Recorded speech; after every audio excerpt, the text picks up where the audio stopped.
think that's incredible. I think that's absolutely incredible that that you know, a passion for something can be so strong as to make our brain actually work the way it should. Don't you think that's awesome? Today I just want to be real because I feel like it doesn't get talked about too much, how ADHD can show up in your life. I have ADHD inattentive. I would say that if I was diagnosed as a child or in my teen years, I 100% would have been just ADHD hyperactive or a mix of both. I was actually really surprised that the hyperactive side of it just didn't really show up. But like I say, I like to joke that it's all in here.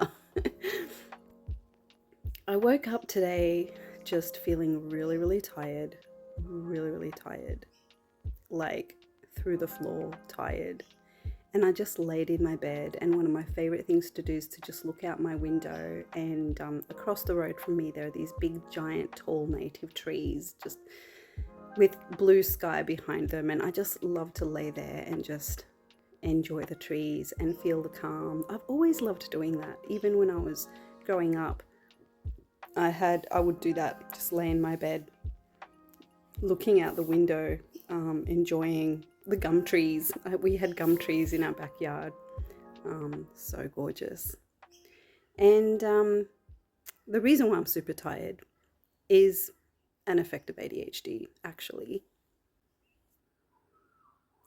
Yeah, and it's because the last few days, I've been hyperfocusing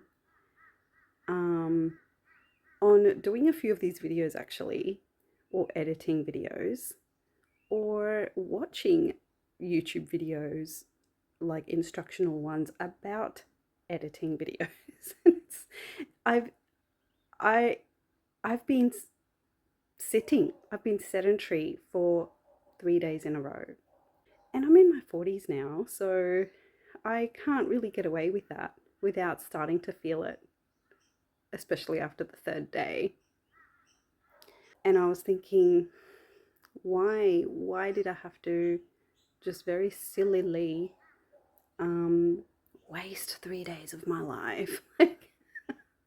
And so then I started feeling like just down and out about me and my brain, and the way that can just sideswipe me because nothing else has gone done.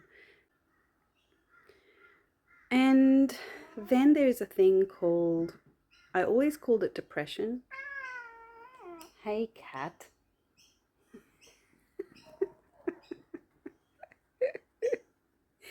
He is our pain in the butt cat, aren't you? He really is. He is the most nuisance cat we have ever had. And yet we love him. Oh gosh.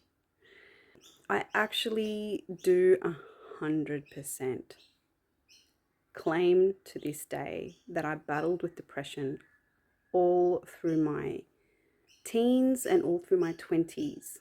Did struggle with like just having to force myself out of bed and in the shower and into my work clothes and into the car. Like all of those actions were so hard and heavy for me. Some years ago, not too long ago, I had a letter, like my doctor had to give me a letter. It was like a referral to some other service, and so she'd written a little report about me, and in there she said that I had ADHD and dysthymia. And I was like, what? What's that? And I looked it up and discovered that dysthymia is in fact like a low-key depression that's existent constantly.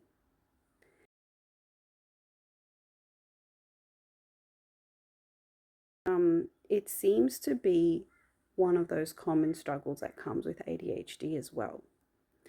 And you know, it makes perfect sense to me, because the reason for the existence of ADHD is that our brain doesn't know how to make dopamine jump across the synapses to be activated, right? So a lot of people say, oh, ADHD is a lack of dopamine. It's not quite a complete lack of dopamine. The dopamine is there. It's just not being activated, from what I understand. Don't quote me. I am the last scientific person you'll ever meet, ever, because science was never my forte, and therefore we're always, by default, we are in a low setting, so to speak, except for, and this is what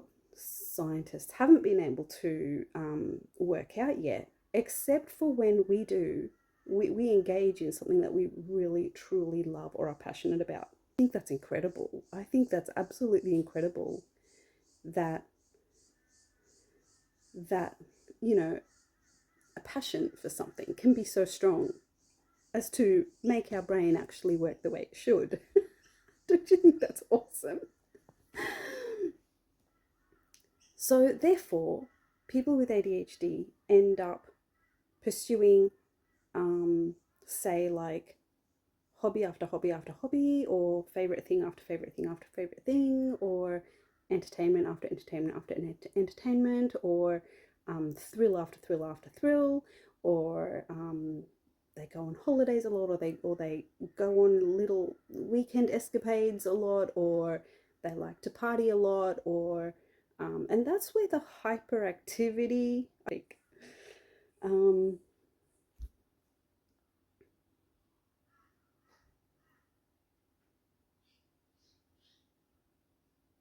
if I was having a real conversation, like where if you and me were having a coffee somewhere and this happened, I would be like, oh, I forgot where I was going with that. Well, anyway, what have you been up to?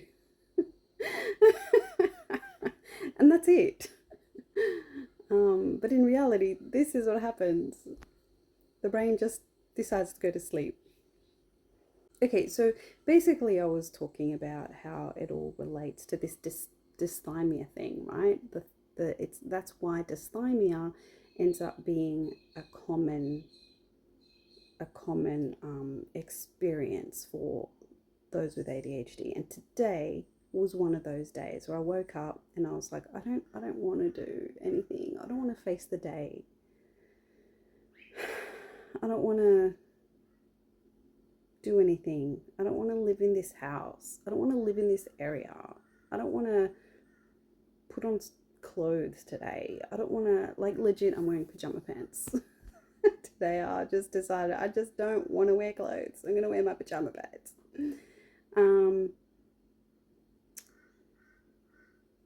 Yeah, I was like, I just don't even want to eat. I don't want to, and it was hard. Now, how to overcome this though? Like, I didn't want to just talk about it and just make a point of it and that's it. Because once upon a time I would have just delved in the depression. Like when I was young, when I was at uni, if I woke up feeling like this, I would legit just not go to class, spend the day at home, writing in my diary, like journaling, singing my songs, maybe like organizing my CDs or something, like maybe putting posters up on my wall, like things like that. Pre-mobile phone days, right? Well, everyone had a mobile phone. I didn't. But you see, I didn't go to class, and so it would affect, then it affected my studies. But in recent years, I have realized one thing, And I realized that by the time we've hit that point where we've woken up and just don't want to face the day, it really means that we just need a break. Now, that might sound a bit like silly, given that the only reason why I'm tired today is because I hyper focused for 3 days on this hobby and got nothing done. What on earth could I possibly need a break from? Would be, I guess, your average person's question. Well, that's for me to live through. And for you, normal people, to just not understand. And that's okay.